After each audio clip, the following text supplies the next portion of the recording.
Pressure really mounting up on Prince Andrew, having already given up the use of his royal titles. This is full disgrace and pretty much unprecedented as far as we can see. He says accusations about him have become a distraction from the royal family. The affairs of the royal family tells you that we are living in quite bizarre times. What's happened with Andrew losing his title and now her losing Duchess of York, it just proves that the York brand is totally toxic.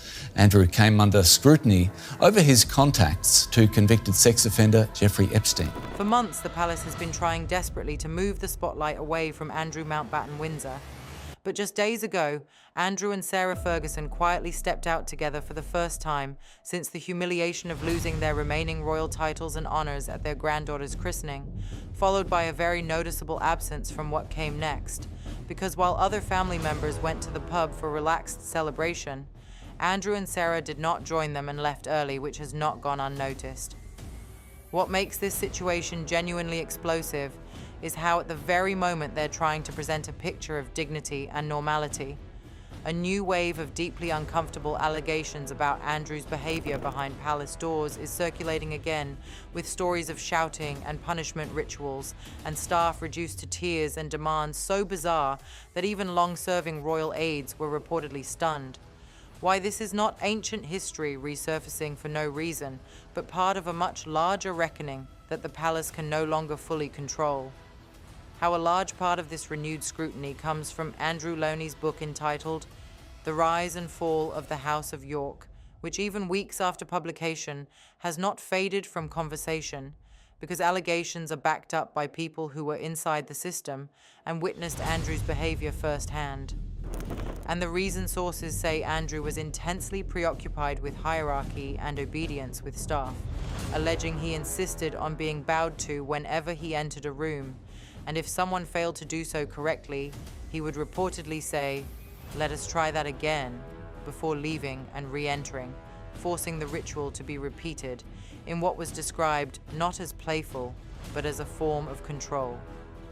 Once you understand why one aide was allegedly removed from his position because Andrew disliked the appearance of a mole on his face, while another was dismissed for wearing a nylon tie, showing decisions that, if accurate, were not about standards, but about personal whim.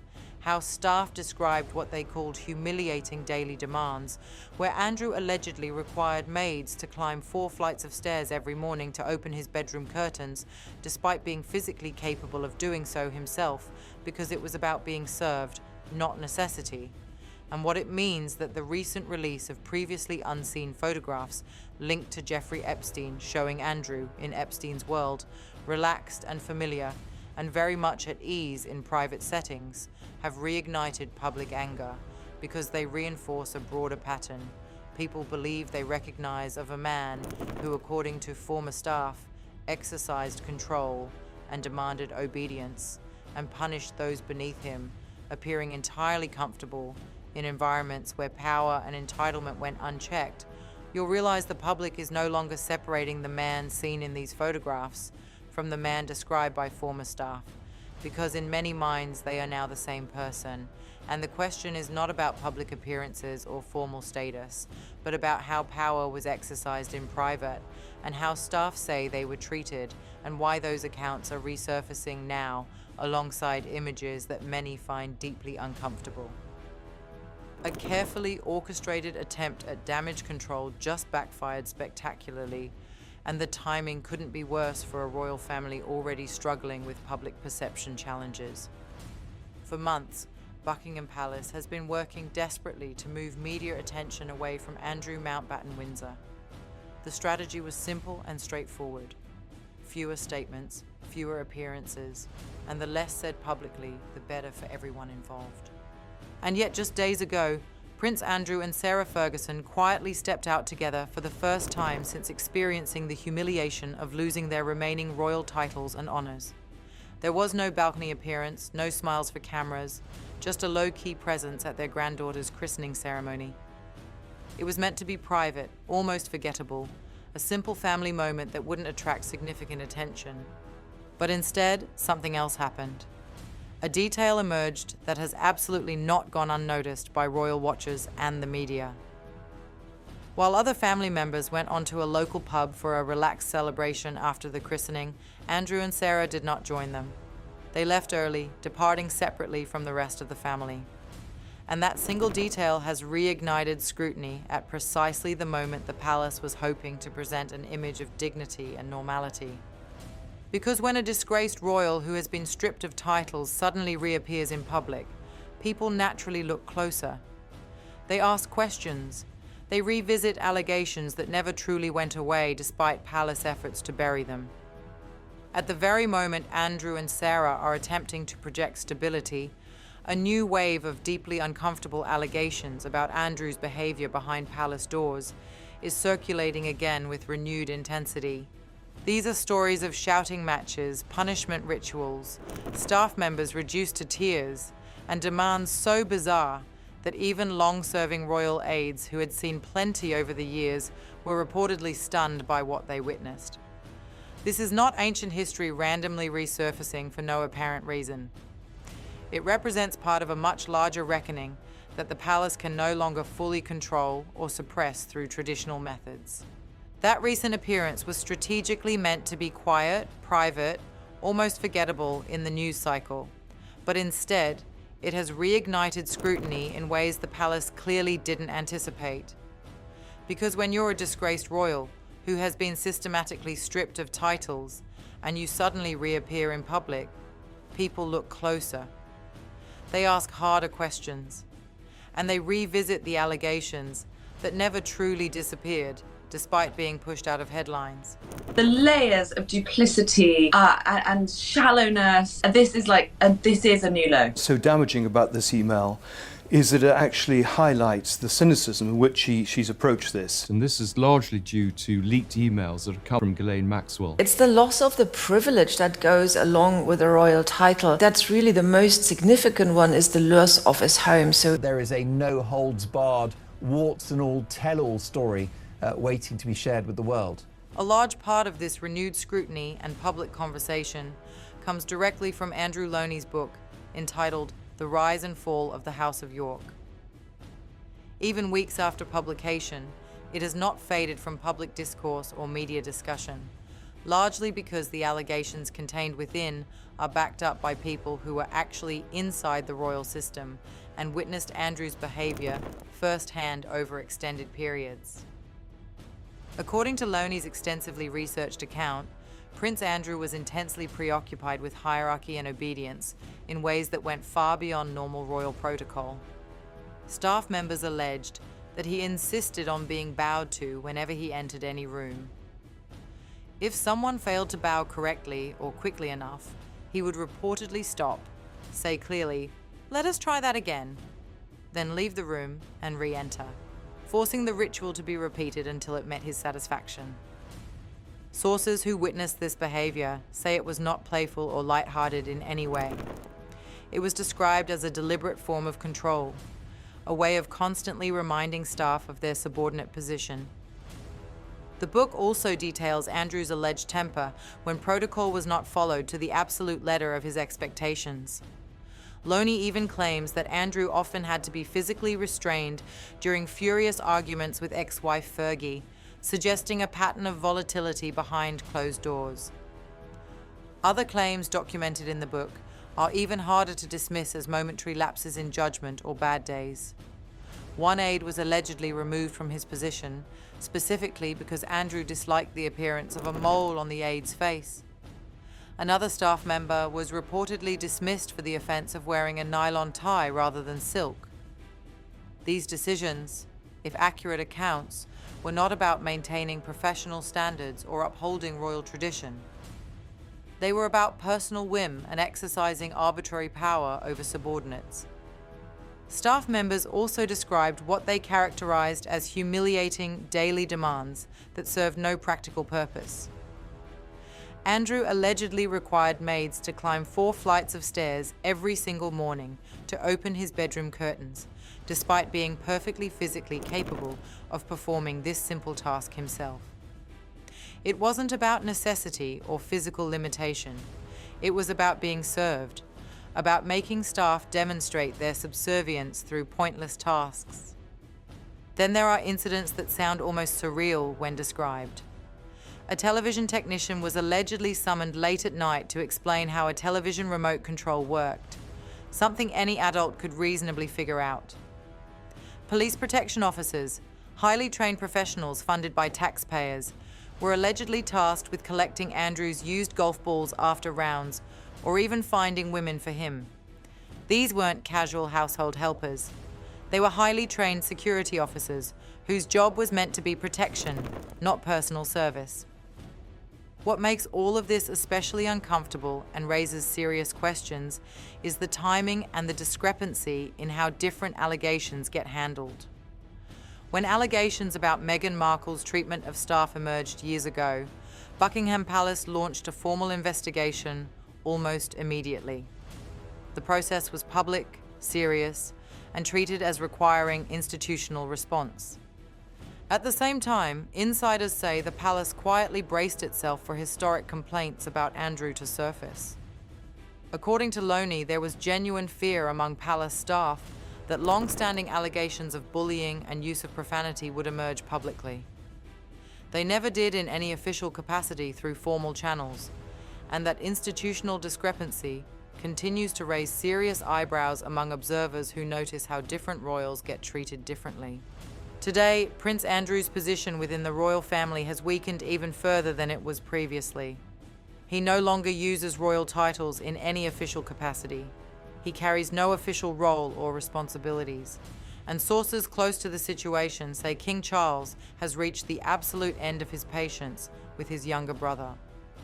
The monarchy is already under enough public pressure and scrutiny without a disgraced brother creating fresh headlines every few months. And yet Andrew's reappearance at that christening has made one thing absolutely clear to everyone watching. He has not vanished from public life. He is still present, still connected to the family, still capable of pulling focus away from the institution at precisely the wrong moments when the palace can least afford distractions. Behind the scenes, the emotional toll appears to be falling hardest on Sarah Ferguson. Royal commentator Phil Dampier has stated publicly that friends are deeply concerned about her mental health. He claims she is close to a breakdown, overwhelmed by the scrutiny, and particularly distressed that her daughters are once again being pulled into controversy through association with their father. What is striking about the situation is that Andrew and Sarah reportedly believe they are being punished repeatedly for the same historical mistakes. Titles are gone.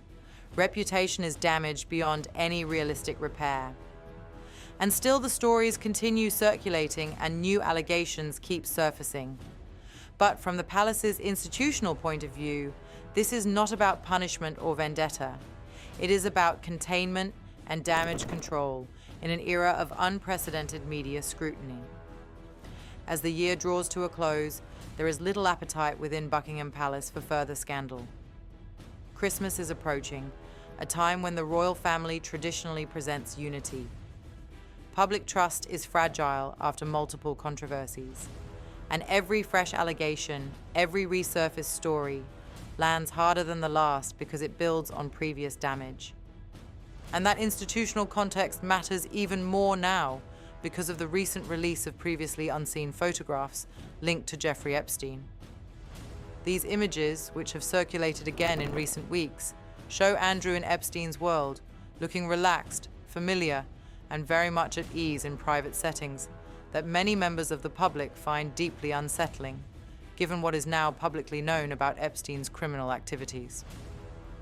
While Andrew has consistently denied any wrongdoing in connection with Epstein, the images have reignited public anger because they reinforce what many believe is a broader pattern they recognize. A man who, according to testimony from former staff members, exercised rigid control, demanded absolute obedience, and punished those beneath him for trivial reasons, appearing entirely comfortable in environments where power and entitlement went completely unchecked. For many observers following this story, the photographs do not stand alone as isolated evidence. They sit alongside years of accumulated allegations about behavior carried out behind closed palace doors. Royal commentators have noted that the images do not necessarily introduce completely new allegations on their own, but they visually reinforce long-standing questions about judgment, entitlement, and the company he chose to keep. Several media commentators have pointed out that images often carry more emotional impact than written words, especially when they appear to confirm what former staff members have been alleging about his sense of power and perceived immunity from normal consequences. There has also been a noticeable shift in how these images are being discussed in press coverage. Rather than being treated as historical artifacts from a closed chapter of Andrew's life, they are increasingly framed as part of a wider, ongoing pattern that remains fundamentally unresolved. Legal experts and royal commentators alike have stressed that while Andrew denies all allegations, the repeated resurfacing of these images keeps the controversy alive in public consciousness because it collides so directly with recent detailed accounts of his private behavior toward staff. In short, the public is no longer separating the man seen in these photographs with Epstein from the man described by former palace staff in Lownie's book. In many minds, watching this unfold, they are now the same person. The images provide visual confirmation of what the written allegations suggest: a man comfortable exercising power without apparent concern for consequences. The pattern that emerges from combining these elements is deeply uncomfortable for the palace to address. Staff allegations describe someone who demanded ritualized displays of subservience, who punished people for arbitrary reasons like physical appearance or clothing choices, who created what multiple sources describe as a culture of fear among those required to serve him. The Epstein photographs show someone comfortable in environments where similar power dynamics operated without normal social constraints.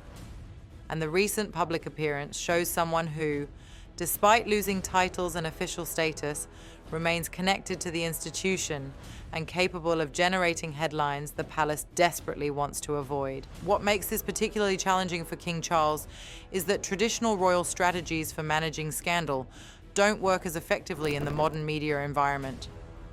In previous eras, the palace could simply refuse to comment, wait for stories to fade from news cycles, and rely on deference from media outlets that respected royal privacy. Those tools no longer function the way they once did. Social media circulates allegations continuously. Books like Lownie's keep detailed accounts in public consciousness. Photographs resurface repeatedly online, regardless of palace preferences. And public deference to royal authority has diminished significantly, particularly among younger generations who view the monarchy through a much more critical lens. So when you step back and examine everything together, the fundamental question is not really about public appearances or formal royal status. It is about behavior. It is about how power was allegedly exercised in private settings, how staff members say they were treated over extended periods, and why those detailed accounts are resurfacing now, alongside images that many members of the public find deeply uncomfortable. The timing of Andrew's reappearance at the christening, whether intentional or coincidental, has guaranteed that these questions remain active in public discourse. The palace wanted the appearance to be unremarkable. Instead, it became a catalyst for renewed scrutiny of allegations that never fully disappeared. Sarah Ferguson's reported distress adds another dimension to the story. Friends say she is overwhelmed by how her daughters keep getting pulled into controversy through association with their father.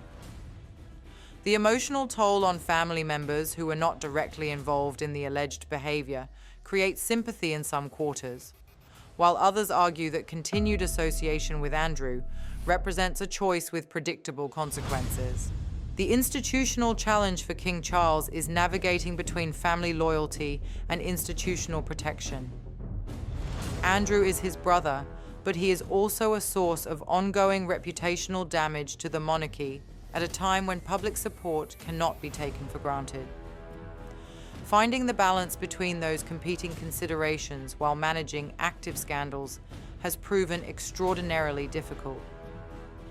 Do these stories finally force a comprehensive reckoning with Andrew's behavior? Or will they fade again as previous allegations have before?